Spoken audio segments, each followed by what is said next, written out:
Hey everybody, welcome back. This is a recipe that I've been wanting to try for a while, and when I did my research, I noticed that all the other bakers added half a cup of sweet potato to the recipe, and I want to taste the sweet potato in the rolls. Otherwise, like, what's the point? So I devised a recipe whereby you can add a whole cup of those heavy potatoes into your rolls and still get the rolls to turn out light and fluffy and airy and soft. So you're going to want to stay tuned for to see what I did. There, now you're going to stir that together, and now we're adding our milk, butter, sugar, spices, and salt to the pot, and we're going to warm it up. You do not want to bring it to a boil. You just want to melt the butter.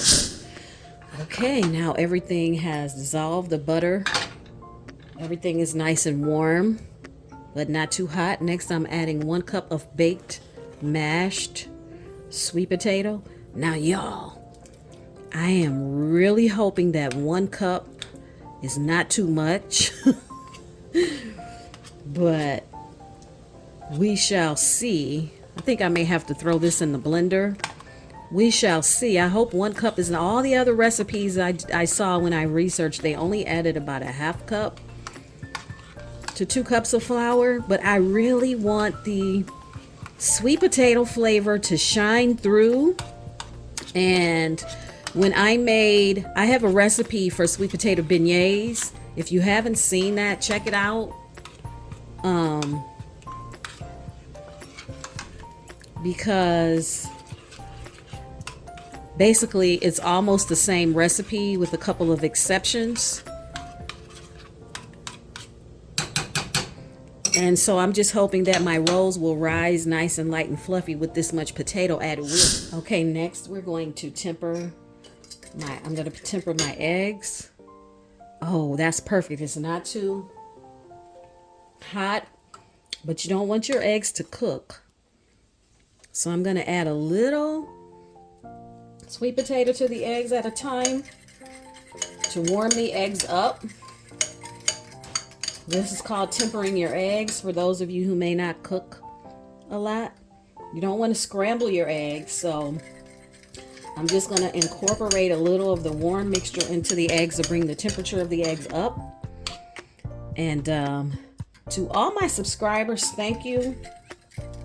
And for those of you visiting my channel, welcome. I'm going to try to thoroughly explain the steps and what I'm doing, because I realize that I rush through a lot of my videos because my time is so limited. I've got a lot going on. Can you see? The eggs are not scrambling because I'm warming up the temperature gradually. I'm going to add a little bit more warmness.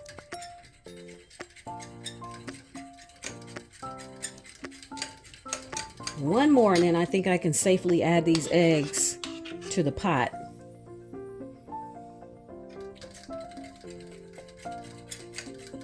All right, now I've got my eggs tempered here. Now I can add these safely to the sweet potato, to the mixture without them scrambling. Because for the last addition to this is going to be now I'm going to strain the mixture so that the strings don't end up in the final product. Look at all those strings. See that? Let me grab a spoon. All right. Now this is part part 2, however you want to say it. I want to make sure this is not too hot. Oh, that's perfect. Now, this is what your yeast should look like. I'm going to pour that in there. Make sure we get all of it. Mix it in. And remember I told you that I'm going to add a secret ingredient? Make sure to make doubly sure that these rise. Aren't you glad you stuck around? Because the potato is so heavy. I'm going to put about a half a tablespoon of baking powder in there. And that ought to really ensure that these rolls rise. The combination of the baking powder and the yeast ought to do it. What the heck? Why not make it a whole tablespoon? I think that these are going to make the rolls rise as high as they should, seeing as how the potato is so heavy. There. Now I got it mixed thoroughly. So now I'm going to take my 2 heaping cups of flour.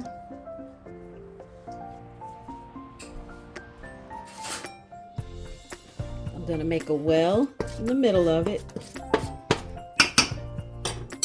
and add all my wet ingredients.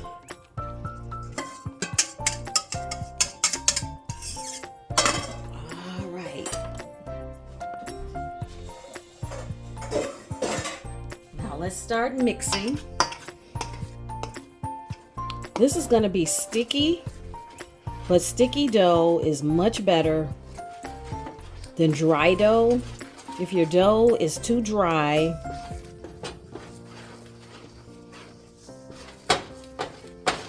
then the rolls are going to be hard and tough and dry. And that comes from adding too much flour to the dough. And I'll be doggone, I think this dough is going to be perfect. Doggone it. Now it's time to get my hands in here. Yes, I think we did it, babies. Let me see here.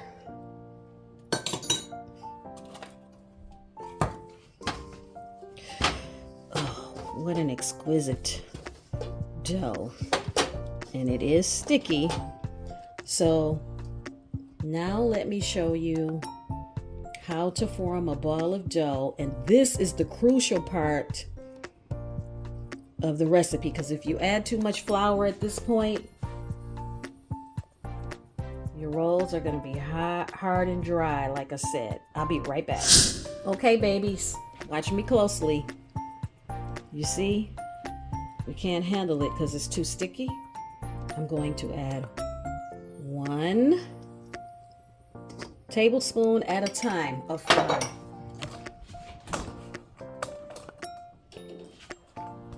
Okay, like I was saying, so I add 1 tablespoon at a time. I can probably do 2 at this point because she is really sticky.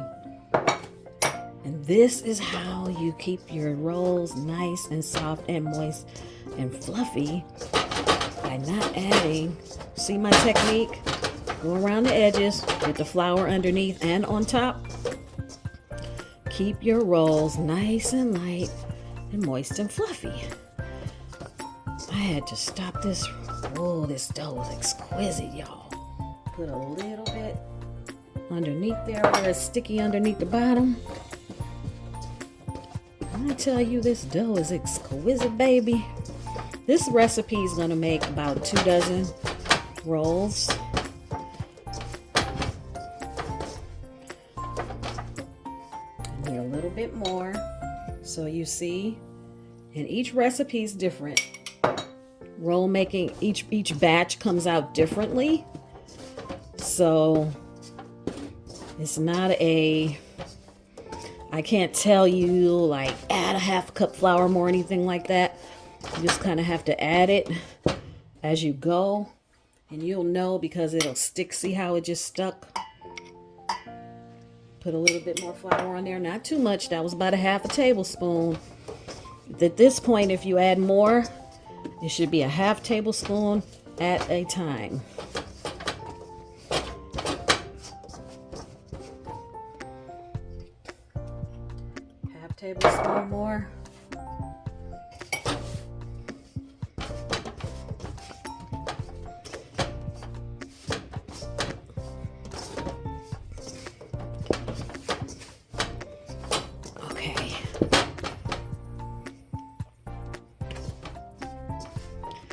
So I think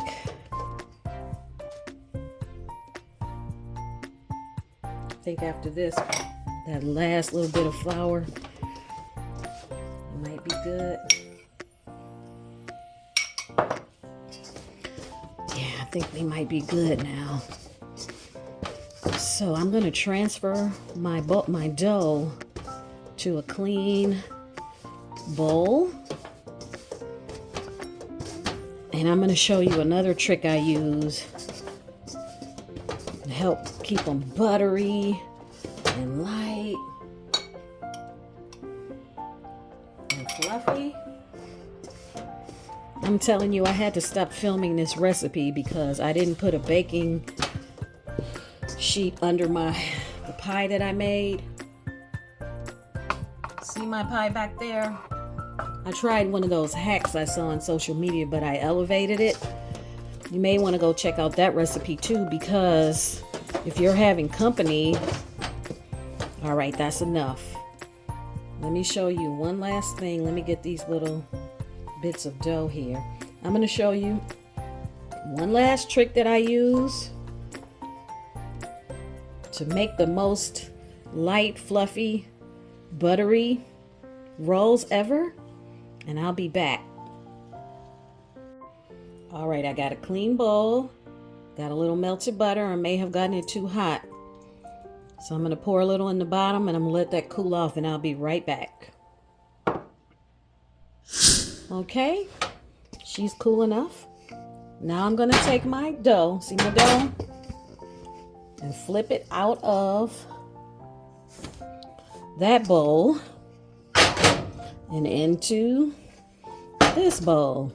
And the butter ensures that this is not going to stick to the bowl without me adding any more flour. And that's one of the tips and tricks you can use. That was about a quarter stick of butter.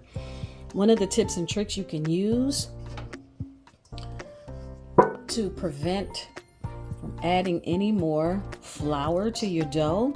Now I'm going to set these aside and let them rise for 90 minutes, an hour and a half. And I'll be back, you guys. And see, I'm just going to take the little parchment paper and cover those. You can use whatever is convenient for you. Just cover those and leave them right there, because my oven was on. I turned it off, but it's still nice and warm over here. Bread dough rises better where it's warm. So I will be back. All right, y'all, I'm back. Let's prep our countertop. It's been sanitized. And if you follow any of my bread recipes, then you know that I'm not going to use any more flour. I may need to with this recipe because the dough is still so moist and sticky and yummy. But I'm going to try this butter first. And hopefully this will do it. I won't need to add any more flour. Next, I'm going to put a little butter on my rolling pin. And this dough, so quick to rise until I really only needed to let it rise for an hour. That's because it's so moist. Typically, it takes about 90 minutes, but maybe with that baking powder in there, make sure you stick around. Now, the first time I attempted this recipe, that potato's so heavy, my rolls usually triple. They're usually about 3 inches tall, and they were only about 2 inches tall. But I think with the addition of the baking powder, since the potato's so heavy, we can probably get them 3 inches tall. Hang on so we can see. Let me show you how to cut them out. Baby, look at that. See that? You see that? Do you see all those air pockets in there? The addition of the baking powder has got this dough acting like normal roll dough, like there's no potato in it. And that's exactly what I wanted. So let's turn this out, knock all the air out of it. These are going to be delicious. Turn it out onto the countertop that's been oiled. I like the way people from the South say that. Countertops have been oiled with butter. So next you're going to roll your dough out into 1/2 inch thick. Baby, when I tell you this dough is exquisite, baby, I'm gonna roll this out 1/2 inch thick. I don't think I'm gonna have any issues getting this to rise. All the recipes that I researched only had 1/2 cup of sweet potato in the recipe, in the roll recipe, which you're not going to be able to taste it. And then what's the point in going to all the trouble of adding potato to the recipe, the sweet potato, if you can't taste it? And so something told me to add, now we're going to go ahead and cut these out. And this is probably a 3-inch circumference biscuit cutter, because I want these to be good size, and I want to make 2 dozen in a 9x13 pan. I don't want to have too much dough left over. I'm gonna go ahead and cut these out. And oh man, this dough is exquisite. You guys have got to let me know if you try this. I think that these are going to turn out perfectly.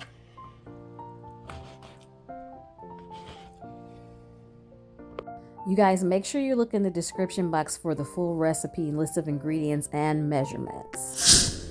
All right, y'all. I got my pan filled. There's nothing left to do now. I had a little bit of dough left over. And what I'm going to do with it is just take it, make some balls, make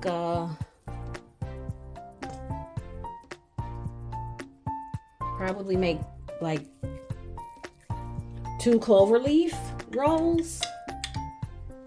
Make balls. I'm gonna put a little butter in them. And plop. 1, 2. This may only make 3, I don't know. You see what I mean? You see how pliable this dough is still? And that's because I did not add too much flour to the dough. But I'm really excited about this recipe. You guys got to try this for the holiday season. I guess this is gonna make one mini one. Let me just make these balls bigger. I'm gonna add to them. I'm gonna make 1 giant roll.